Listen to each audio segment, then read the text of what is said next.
What's going on, guys? Welcome back to the show. This is the order of things. I'm Nasty. Brandon Christie. Santana.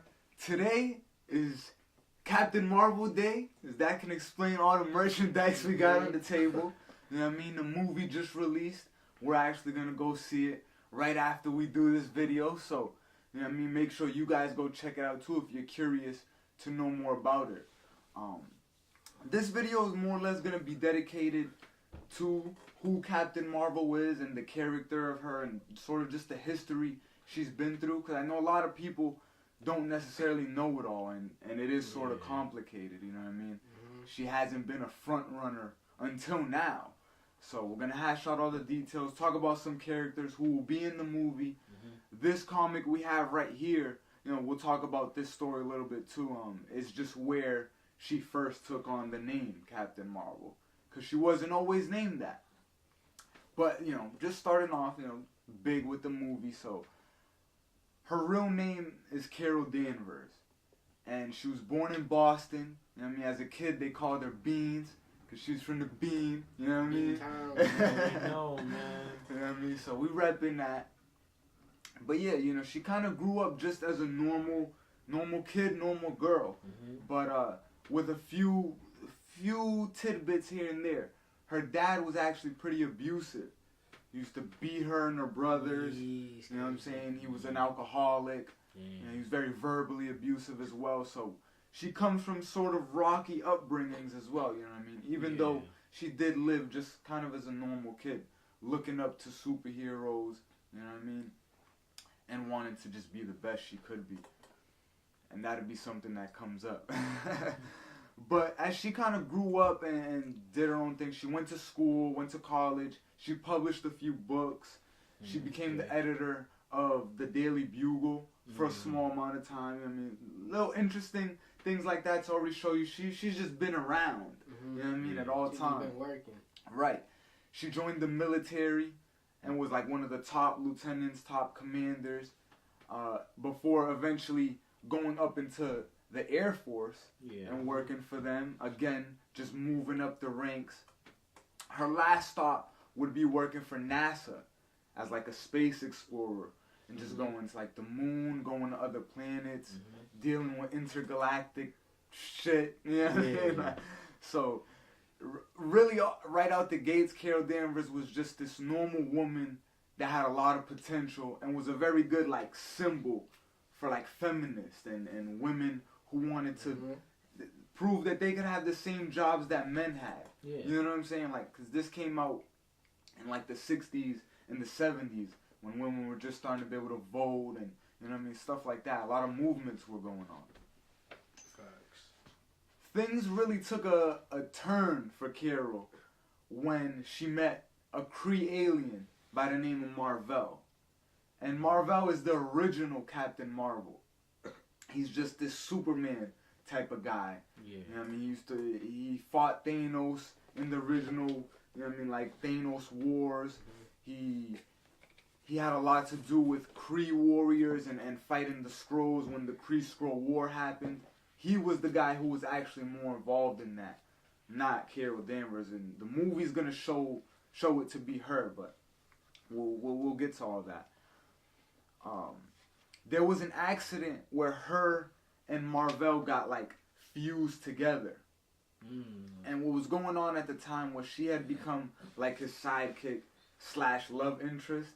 You know what I mean? So they was kind of just always together, Marvel and Carol Danvers, going on adventures in space.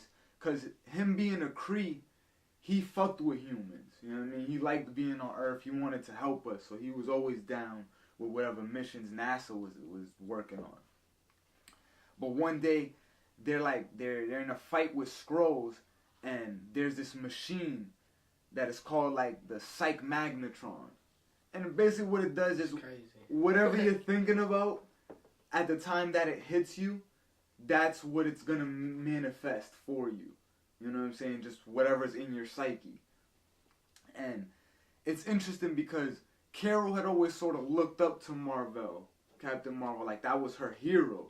You know what I'm saying? Him being an actual superhero and shit like that. So I guess on her mind was like, oh, I want to maybe be as good as him. maybe be like him one day. Mm-hmm. So when the Psych Magnetron hits her, it sort of morphs her DNA with Captain Marvel's. And now she has all his powers of being able to fly, super strength, you know what I mean? They was in the same room? Yeah, they were in the same room. It was a fight going on. Like, the machine got blown up. Like, someone shot it. I think it was a Skrull. And the Skrull in the movie, his name is Talos. He's sort of been a little bit of a villain of hers in the past. Interesting about him in the comics, he's a Skrull that can't shapeshift. I mean, like, his people see him as like a outcast. You know what I mean? Like as like a throwaway, because he can't do the one thing that Skrulls are able to do. So he kind of just gets laughed at. In the movie, I think they're probably gonna make him be able to shapeshift. I think that's just the name they took. But anyway, yeah. So Carol gets morphed with Captain Marvel. Now she has his powers. A little bit of a tidbit though is that she can also absorb types of energy and matter into herself, you know what I mean, and basically use it to power herself up and get stronger. And Captain Marvel can't? He can't do that, no. Right, interesting. So, pretty cool already. But like I said, she never, right there, she still had never been in her own comic. She'd never been, like, really a front-running character. Until 1977, when they put out the first comic, Miss Marvel. And this is like a real old school.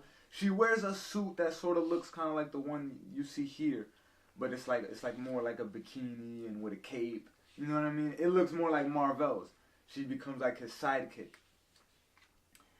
All that changes though when he dies.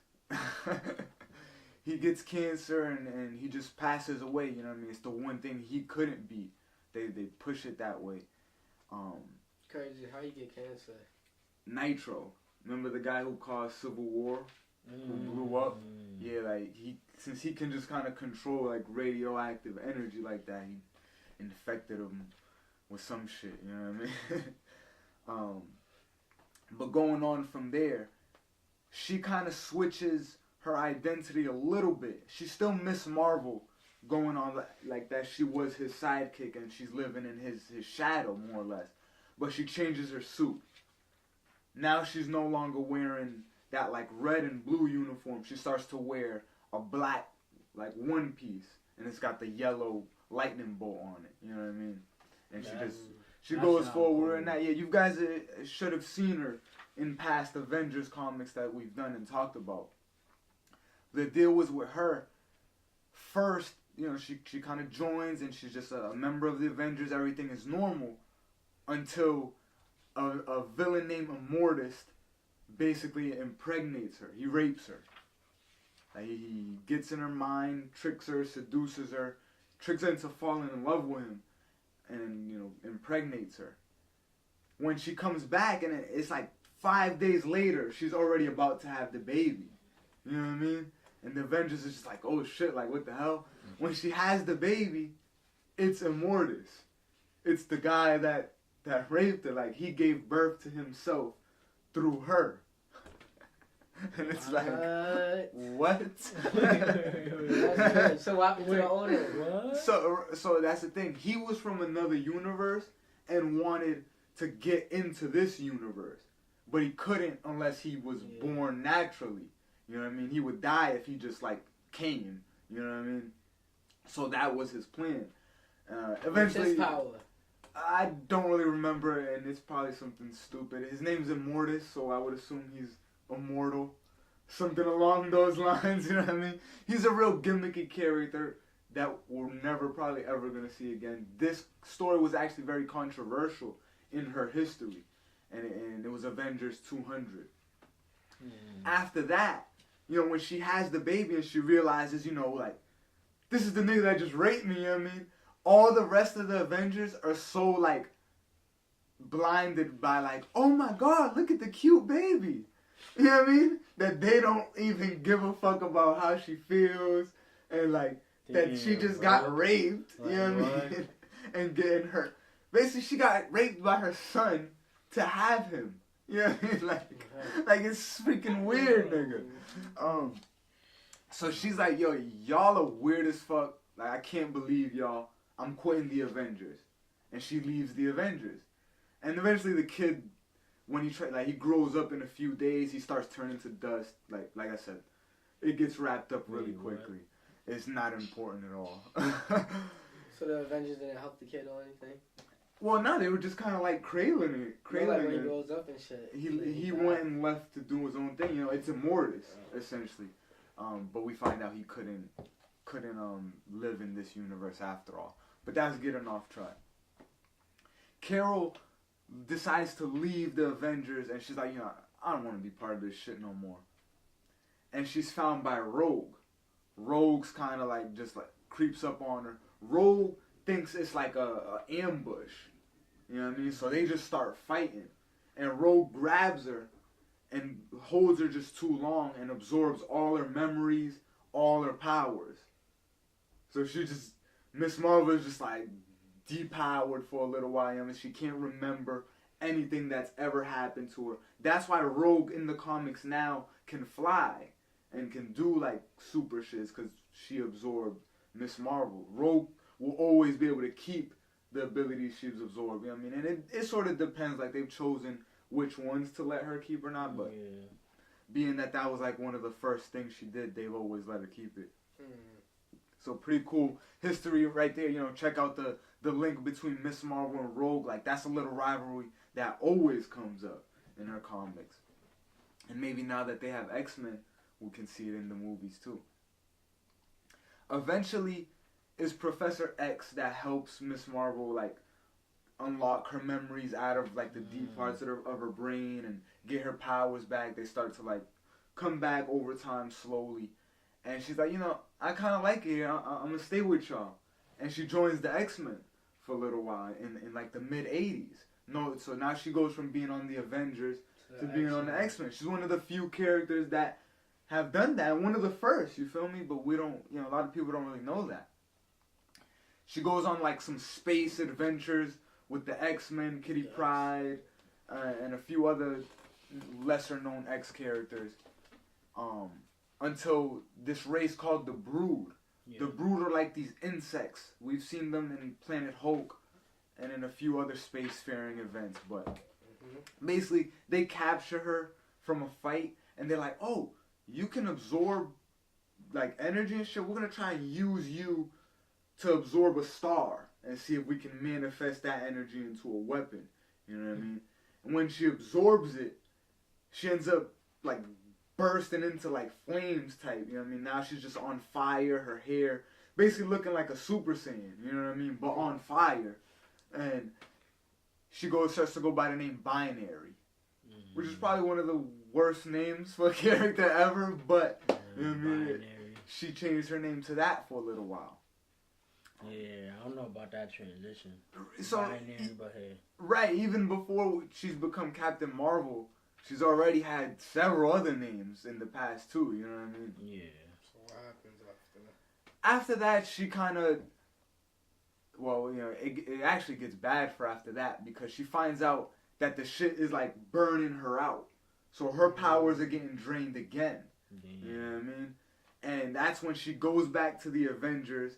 And it's like, you know, can you guys take me back? Like, you know what I mean? Like, I'm a little bit weaker than I was before, so I want to come be Miss Marvel again.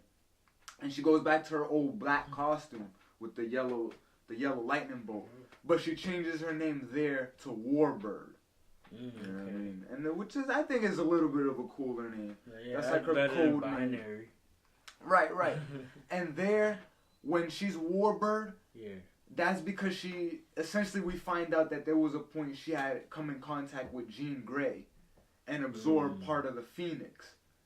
So now she goes back to her Miss Marvel powers, but she's a little bit on a cosmic level. You know what I mean? When we're talking about her speed and her strength, manipulate matter and shoot shit out her hands, you know, because it looks cool. So yeah, she's one of the most powerful characters, even in her early history. Now this is the 90s, where we are when she's in her Warbird identity.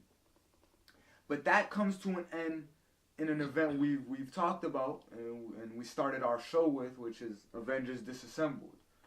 That's when she sort of quits the Avengers. You know what I mean? She's like, oh damn, You know, Scarlet Witch fucked everything up. You know what I mean? I don't know if I want to be part of this anymore. Until the new Avengers get back together. And she's like, okay, yeah, I'll fuck with y'all again. You know what I mean? Because she's just always like going with the flow. You feel me? Just wherever the main characters are, that's where she goes. She rides the wave. Exactly. But it was after House of M. Remember in House of M, the alternate reality that Scarlet Witch created, Miss Marvel was Captain Marvel. And she was the most popular superhero on the world. She was Superman, basically, you know what I mean? And then she remembered that after House of M. She's like, yo, like, now that nobody fucks with me, I'm born. Like, I want to be that again. I want to go back to being, you know what I mean, the best and being the most popular. So that just starts her road to redemption there. She gets her own book called Miss Marvel once again. And that takes us through, like, Civil War and her role in Secret Invasion, Dark Reign, all the way up to Siege. Mm-hmm. Then we get to the good stuff now. So in 2012, Marvel was going through the Marvel Now relaunch, which is where we are in our order of things. We just did Age of Ultron. And they were trying to just revamp it. You know, it's Marvel Now, so we're going to make it recent and cool. So we're going to change shit. And for Miss Marvel, they said, let's change her up and make her Captain Marvel. Let's have a scene where she kind of takes that mantle on, because it's something that's been a long time coming. You know what I mean? She's been Miss Marvel, she's been Warbird, Binary, but Captain Marvel is like, that's like the last step for her, you know what I mean, so to speak, for her character development. So in 2012, they actually do it. They put out this trade written by Kelly Sue, and it's just all about, you know, her striving to overcome, you feel me? The first event is a little bit of a time travel adventure. She meets like one of her idols from the Air Force.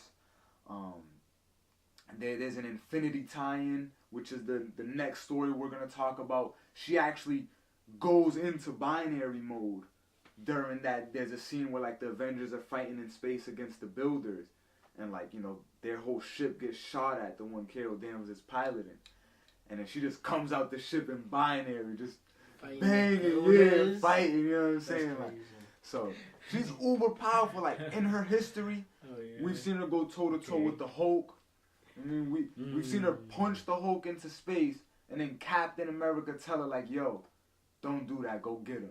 You know what I'm saying? Then her go fly into space, go get him, and bring him back, you know what I'm saying? Like, so she's extremely fast. She should be bullying the whole. Well, not bullying, you know what I'm saying? Like, she definitely gets wounded. We've seen her get bloodied, get battered. But the thing is with her, well, Kree-human hybrid, you know what I mean? Now, but originally, yeah. But the overarching theme with her is that she always gets up. You know what I'm saying? No matter how hard of a beating she takes, no matter. Okay, yeah. And you know, no matter how bruised she is, how bad the wound is, she's always gonna get up and keep fighting. You know what I'm saying?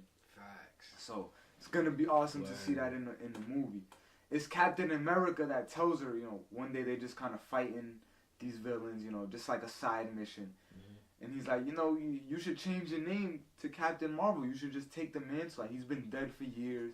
You know what I mean? Like, everybody calling you Miss Marvel, like, it makes you seem like a sidekick. You know what I mean? Like, and then she's like, you know, fuck it. Like, what she does is, it's a great scene, actually, and maybe they'll put it in the movie. She's, like, really debating, should she take the name or not? Like, would that hurt Marvel's legacy, or is it right for her to do it? She goes and flies into space, just straight up, as far as she can go until she starts to go unconscious. You know what I mean? Just gets knocked out from being so high in the altitude. And then eventually flying, So she can't breathe out of space? She can breathe in the vacuum of space, but it's just like, the further out she goes, you know what I mean, the further away she was, the harder it is to breathe for her. But the concept was, she was just trying to knock herself out for a second. Because when she starts falling back down, slowly regaining consciousness as she comes back down, just gaining speed. Right before she hits like the surface of the earth, she just like, you know, catches herself and flies, and she's up, and she's like, alright, fuck it, I'm taking the name. You know what I mean? Like, so I guess like she was like sort of testing herself, right there, you know what I mean, to see if she could do that. Some of her feats include going from one end of the galaxy to the other in 3 seconds. You know what I mean? So she's by no means necessarily like the speed of light. 3 seconds. But, you know, definitely easily more than the speed of sound, and definitely just fast as fuck. That's the best way to put it. Alright, and like I say, yeah, she's gone toe to toe with the strongest of characters. She's absorbed. Probably go toe to toe with Goku, man. I think she can give Goku a run for his money, regardless of what he thinks. But yeah, like I'm excited to see what's gonna happen in the movie. You know what I'm saying? Like, yeah, that movie gonna be lit. After like she does take the name and become Captain Marvel, the rest of the Avengers just like immediately start to treat her with like that respect. Like she's like another Captain America. Mm-hmm. You know what I mean? And you know, this is getting into later events which we'll do, like Civil War 2. She was the person fighting Iron Man, and she was like the main character of that. I think Thor got more respect than Captain America. Well, but it's in a different way too. You know what I mean? Because she's like on a military level, and like off rank. You know what I mean? More similar like Cap America. Yeah. Thor's like, this nigga's a god, nigga. You better respect him. You get the hammer, nigga. Like that ass, and yeah. So we'll get into Civil War 2 and talk about her role in that. But that was a very controversial piece of work for her in her history. But even though it's more recent, she ends up leading SWORD. She takes over that. I mean, remember, the SWORD is like the division of S.H.I.E.L.D. in space. She becomes the commander of that. Like I said, her role in Infinity is pretty cool. We'll talk about that in our next video, which is, I was telling B, is the coolest Thor moment of all time. You feel me? Arguably the most epic. But there's some epic moments for Captain Marvel as well too. And yeah, I mean, that's really all you need to know going into her movie. You know what I mean, the Kree-Skrull War is sort of where she got her powers, where that incident with Marvel happened. And then obviously Secret Invasion is a Skrull thing. You know what I mean? She was a big part of that too. She led the Avengers after Civil War when Iron Man was like doing the Mighty Avengers initiative and shit. So she's got a lot of history cemented in all parts of Marvel. So it's cool they're making her now like the face. You know, with a name like Captain Marvel, it gives that feeling like, oh, like this person is like the face. Feeling like they're the mascot of Marvel. You know what I mean? It's in their name. But yeah, I mean, what do you guys think? You guys excited for the movie? Is this a character you would read about? Like, would you read some of her comics? I mean, we got a lot of stuff, man. We got a lot of stuff. I'll watch the movie, definitely. Like, yeah, you know, and it relates to all the main stuff with the MCU, so that'll help. I'd probably check out some of her shit. Like I don't want to see her in like more combat. You know what I mean? Like how you talking about Rogue and shit. Like, and how she met some the of her Phoenix. older stuff. Yeah. Yo, like I like stuff with her in the Phoenix. You know what I mean? But I definitely check the movie out, bro. That shit, I know that's gonna be lit. There's actually this cool moment. I think it's in this where she grabs Spider-Man. She's like, yo, like, I'm trying to spar, like, what's up? You know what I mean? Like, and she's like, no power. In this movie? Huh? In this movie? No, in the book, in this comic. Like, they might do it. They might do it in the movie. Well, no, because it'll be the 90s. Her movie takes place before. Yeah. So maybe in Endgame, when Spider-Man gets revived, which we know will happen. I wonder how like the end is gonna be for the movie. Cause he doesn't show like coming back in like this time. Yeah, and, like what happened after Thanos. Yeah, and the post-credit scene might be her getting the beeper message from Nick Fury. Feel me? Might be her receiving it, and then she just booms through the space, nigga, coming towards Earth. That shit would be cool. Yeah, to see, but nah, what? No, cause she's not in our time like realm right now. Well, right, but I'm saying that could be the post-credit scene of Captain Marvel at the end of the movie. You know what I'm saying? Yeah. It could just jump to what she's been doing, because it has to explain what she's been doing from the end of her movie till when Nick Fury called her. You know what I mean? Why he only just call her now? Why she haven't been around for all the other stuff like Ultron and so we gotta really wrap that shit up, bro. Like it's not just only gonna deal with that the shit 90s. Gonna be a 2-hour movie, right? Yeah. Alright, say less. But now there's this cool part, so I can let them know. She pulls Spider-Man. She's like, let's spar. She's like, no powers though. You know what I mean? And we just got boxed. You know what I mean? And they box and Spider-Man is just like trying mad hard to keep up. He's like, damn, yo. Oh yeah, she's nice. You know what I mean? Like she's just like hitting mad hard. And you know what I mean? Cause she. No, we'll just edit that out. We'll just edit that out.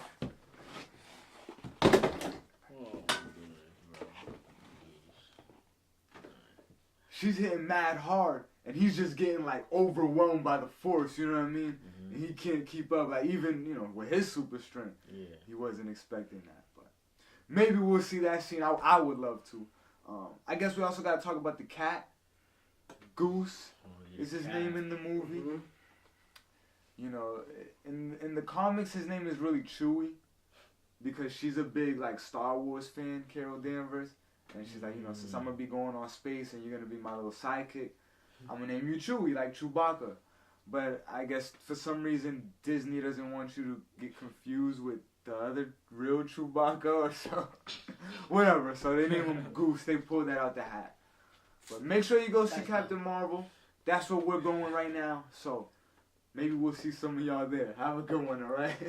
Peace. We was in the slums, now we meeting the stars. It's the season of stars, we smoking weed and cigars. Yeah, I got the kick that got the block jumping.